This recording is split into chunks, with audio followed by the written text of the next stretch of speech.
na budget atakayotuletea hapa baadaye mwaka huu itakuwa karibu ni ya trilioni 47. Mheshimiwa Mwenyekiti, kwenda na vision ya 2050 ya dola trilioni 1 na GDP per capita ya dola 7,000 inawezekana. Hawajafanya makosa. Mimi kwanza, kwa niaba ya wananchi wa Msoma vijijini, haya tunayoyajadili yote ni mazuri, kwa sababu miradi yetu mikubwa, barabara, umwagiliaji, imo kwenye mipango na serikali inatafuta fedha. Kwa hiyo serikali inafanya vizuri na Mheshimiwa Rais anafanya vizuri. Sasa Mheshimiwa Mwenyekiti, nataka kuwasaidia kutoa mchango kwamba makisio hayo yanahitaji uchumi ukue kwa kadri ya 10%, ukipungua sana 8%, na sisi tuko 6.3%. Kwa hiyo kazi yetu ya kwanza ya kufanya tufanikiwe hapa ni kukuza uchumi. Na kama mnakumbuka, Mheshimiwa Waziri wa Mipango amesema kwa takriban miaka 20 uchumi wetu umekuwa kwa 6%. Na ni kweli ni kwamba ukiangalia rekodi yetu ni mara moja tu tumenusa 7%. Lakini wataalamu wa uchumi walivyoandika toka miaka ya 80 wanasema kama nchi maskini nataka kupunguza uchumi, kupunguza umaskini kwa kasi, lazima uchumi ukue kwa 8% na sana 10%. Sasa hili linawezekana. Kwa hiyo Watanzania hatujafanya kosa na mipango yetu sio makosa, lakini twende kwenye uhalisia. Mfano wa mafanikio ni huu. China mwaka 1978 pato lake la taifa lilikuwa karibu bilioni 150. Miaka 25 baadaye, kama miaka 25 tuliyoiweka sisi, pato lake la taifa likawa dola trilioni 1.7. Lakini hayo mafanikio ya China hayo ni kwamba uchumi ulikuwa kati ya 9.1% na 10.1%. Kwa hiyo ndugu zangu, mipango yote tunayoiongea, mawaziri na viongozi wote wakisimama, kama uchumi haujavuka 8%, hatuwezi kufanikiwa. Hilo ndio la kwanza kabisa. Yote tutaongea bila chini ya 8%, hakuna mafanikio. Sasa pendekezo langu la kwanza, ili uchumi ukue kwa kasi ya 10% karibu 10 kwa mwaka, na pato la taifa liongezeke twende kwenye dola trilioni 1, kuna sekta za uzalishaji ambazo zinapaswa kuchangia pato la taifa. Na mapendekezo yangu ni haya: kilimo na bidhaa za kilimo. Kilimo ichangie 35% ya GDP. Uchumi wa gas, natural gas, labda baadaye tutapata na mafuta, uchangie 25%. Madini bado sana, inapaswa ichangie 20%. Utalii 15%. Uvuvi na ufugaji 3%. Michezo, mziki na utamaduni 2%. Tusipokwenda na hizo 1% hizo, haiwezekani tupate uchumi wa trilioni 1 ndani ya miaka 25 ijayo. Kingine tena, mwenyekiti, Tanzania ni sehemu ya dunia. Humu mijadala yote tumejijadili sisi wenyewe. Majadiliano huwa yaendi hivyo. Huwezi ukaweka mipango ya maendeleo unajijadili wewe mwenyewe. Ni lazima ulinganishe, ndio utaona kwamba unafanya vizuri au unaenda vizuri. Kwa hiyo makisio ya uchumi wa dunia mwaka huu makisio ni dola trilioni 124, ndio GDP ya dunia mwaka huu, trilioni 124 dola. Na nchi 5 bora hizi nimezichukua, baadaye mtaona umuhimu wake. Ya kwanza ni Marekani, ina uchumi wa trilioni 31.8. Ya namba 2 China 20.7. Namba 3 Ujerumani 5.3 trilioni. Ya 4 India 4.5 trilioni. Ya 5 Japan 4.46 trilioni. Cha muhimu hapa kuangalia, sisi watu wa Afrika tujifunze kutoka kwa China na India. Kwa mara ya kwanza toka mwaka jana India imekuwa namba 4 duniani. Sasa nimechukua hizi nchi mbili, mwenyekiti, nikalinganisha na nchi za Kiafrika ikiwemo Tanzania. Kwanza tunaenda kwenye ubora, uchumi unavyokuwa. Nimeangalia karne ya 20 na karne ya 21. Karne ya 20 nimechukua mwaka 1960. Exchange rate, yani dola moja ya Marekani mwaka 1960, dola moja ulikuwa unapata yuani 2.6 za China. India zilikuwa rupii 4.7.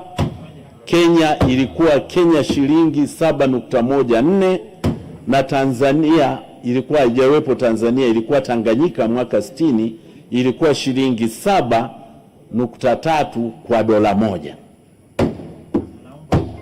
GDP per capita mwaka huo wa 60 huo, China ilikuwa dola karibu 90, India 85, Kenya 103, Tanganyika ilikuwa dola 276. Kwa hiyo tunavyojadili hivi, wa Tanzania tuweke maanani, tulishawahi kuwa kiuchumi, tulishawahi kuwa juu ya China, India na Kenya mwaka 60.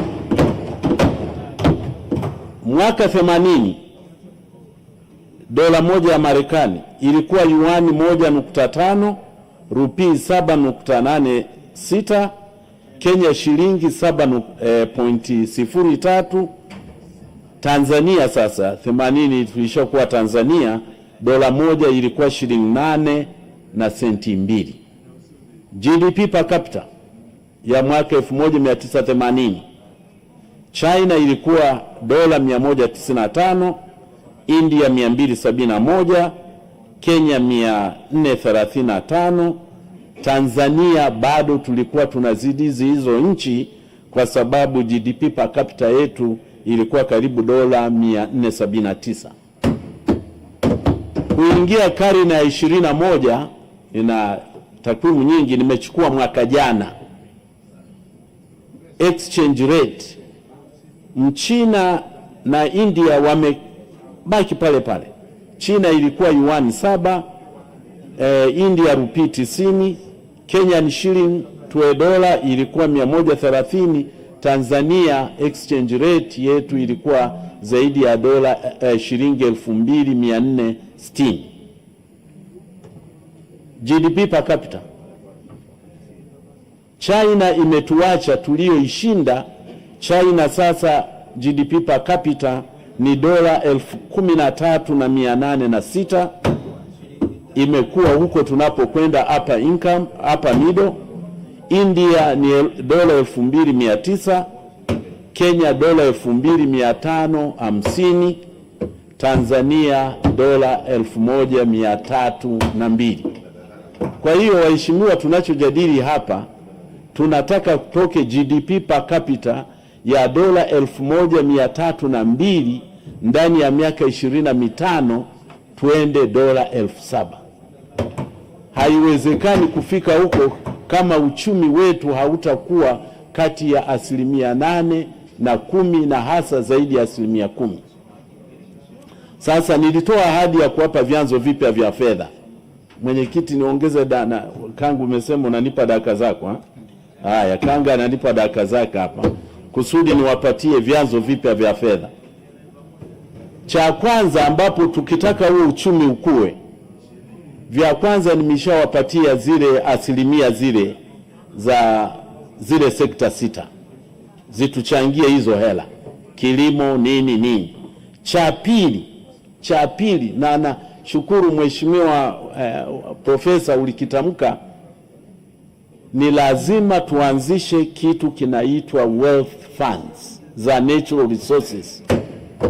Yaani hapa topic ni kwamba sijui Kiswahili chake, unajua wengine sisi tunatoka bara Kiswahili kibaya, lakini tuongee lugha inayojulikana duniani. Natural Resources Wealth Fund. Ndugu zangu, bila kupata hii uchumi wetu hautafanikiwa, na nashukuru mheshimiwa waziri wa mipango ametaja. Sasa wealth fund ya kwanza ni Natural Gas Sovereign Wealth Fund kama ya Norway. Norway walianzisha mwaka 1990, sasa hivi wana dola trilioni 2.2, na wakimgawia kila Norwegian anapaswa kupata dola 340,000.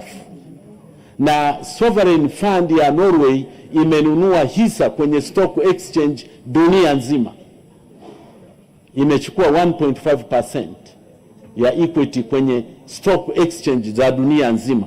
Kwa hiyo wewe ukienda Amazon kununua unachangia Norway, ukiwa Microsoft unachangia Norway, wamenunua dunia nzima.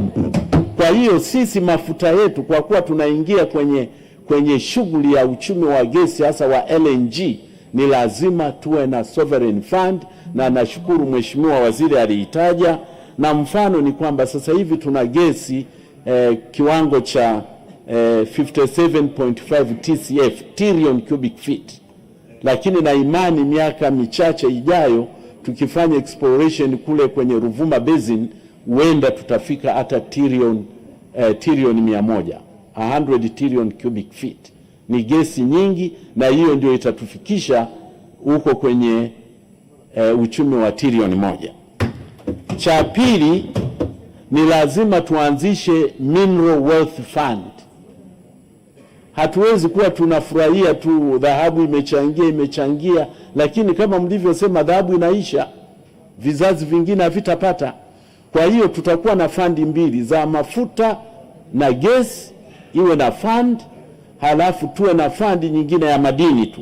Na mfano ni kwamba, kwa mfano dhahabu mwaka Januari, bei ya dhahabu Januari 2020, yule mchimbaji mdogo ilikuwa aunzi moja ilikuwa dola 1,500, lakini Januari mwaka huu aunzi moja ni zaidi ya dola 5,000.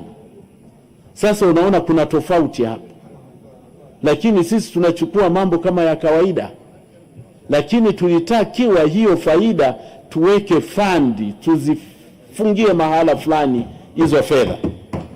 Kwa hiyo tutakuwa hii ya madini tutatumia dhahabu, tutatumia Tanzanite.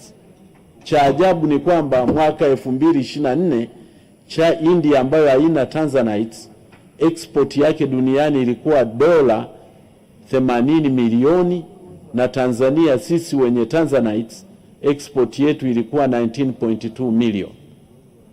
Kwa hiyo tunampa Muhindi, anachonga, anasafirisha, sisi wenye Tanzanite tuko chini kabisa.